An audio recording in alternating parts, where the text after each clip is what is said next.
Donald Trump's election in the U.S. has given a new boost to conservative leaders in what may be the next major populist battleground, France, where far-right leader Marine Le Pen is convinced that her anti-immigration, anti-Islam views can lead her to the presidency in 5 months. Former President Nicolas Sarkozy, running to get his job back, says that Trump's election shows that politicians must listen to the wrath of the people. Mr. Trump wants to defend American interests? Fine, I want to defend French interests and those of Europe. What Americans allow themselves, why should we refuse that for France? Sarkozy said in a rally in the southern city of Nice on Tuesday night. Sarkozy is facing tough competition in his party's 2-round primary that starts Sunday. Polls have repeatedly placed him behind ex-Prime Minister Alain Juppe. Another major contender, former Prime Minister François Fillon, is gaining popularity as he also presents himself as an alternative to Sarkozy. Lucas Moulin, a 19-year-old supporter of Sarkozy who attended his Nice rally,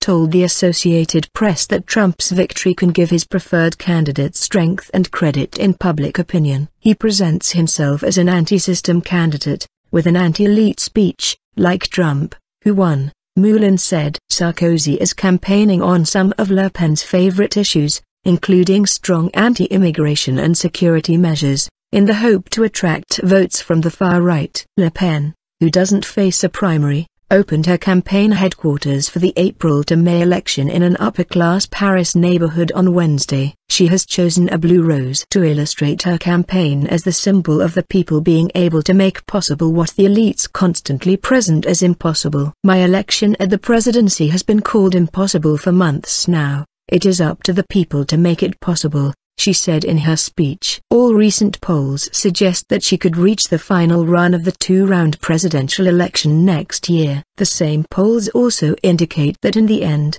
she would lose to any major contender from the right or from the left. Asked about Le Pen's chance to win the election next year, French political analyst Dominique Moisy told the app that I would be, and I think most people are becoming now, much more prudent than before. I mean, we were wrong twice, referring to the unexpected Brexit vote and Trump's election. We don't want to be wrong a third time. Moisy said an anti-Trump effect might also have an impact on the Conservative primary. If so, Juppe could benefit from votes from people who fear Le Pen and consider him as in best position to defeat her. Obviously we don't know what's going to happen next Sunday at the Conservative primary, Moisy said. It's difficult for Sarkozy to claim that he is the candidate of the anti-establishment, Moisy said. For 5 years, he was the president of France.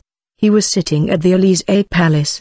He had all power in his hands. But that's what he's trying to achieve. Juppe is trying to play this card, saying that he is banking on truth, gravity and a sense of responsibility rather than populism. He says he wants to bring together voters from the right and the center instead of chasing after those who have chosen the far right. I don't want to pit one part of France against another, the elites against the people. It's a dangerous political game, Juppe told thousands of supporters at a Paris rally on Monday. On the left, the situation remains unclear. Unpopular President François Hollande hasn't said yet if he will run for re-election as his Socialist Party organizes its primary in January. Other far-left, Green and independent candidates are also planning to run. Hollande's ex-economy minister, Emmanuel Macron, announced his candidacy on Wednesday. Macron, a former investment banker who has never held elected office, promotes free market views and denounces the vacuity of France's political system as preventing the country to reform itself. In other European countries,